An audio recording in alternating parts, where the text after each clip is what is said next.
కేంద్ర రాష్ట్ర ప్రభుత్వాలు విశాఖ స్టీల్ ప్లాంట్ ని సెయిల్లో విలీనం చేయాలని, ఉక్కు పరిశ్రమకు సొంత గనులు కేటాయించాలని డిమాండ్ చేస్తూ శ్రీకాకుళం జిల్లాలో సిఐటియు నేతలు ర్యాలీ నిర్వహించారు. కేంద్ర ప్రభుత్వం ప్రకటించిన ప్యాకేజ్తో కార్మికులకు జీతాలు చెల్లించాలని సిఐటియు జిల్లా ప్రధాన కార్యదర్శి తేజేశ్వరరావు డిమాండ్ చేశారు.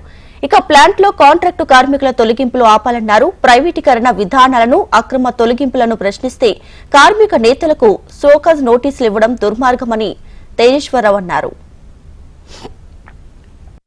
విశాఖపట్నం స్టీల్ ప్లాంట్ కి సొంత గనులు కేటాయించాలని చెప్పి, సెయిల్ లో విలీనం చేయాలని చెప్పి, అలాగే ఉద్యోగుల సస్పెన్షన్లు, అక్రమ తొలగింపులు, కార్మికుల తొలగింపులు ఆపాలని కోరుతూ రాష్ట్ర వ్యాప్తంగా ఈరోజు విశాఖ ఉక్కు పరిరక్షణ పోరాట వేదిక ఆధ్వర్యంలో అన్ని జిల్లా కేంద్రాల్లో కూడా నిరసన కార్యక్రమాలు చేపట్టడం జరిగింది.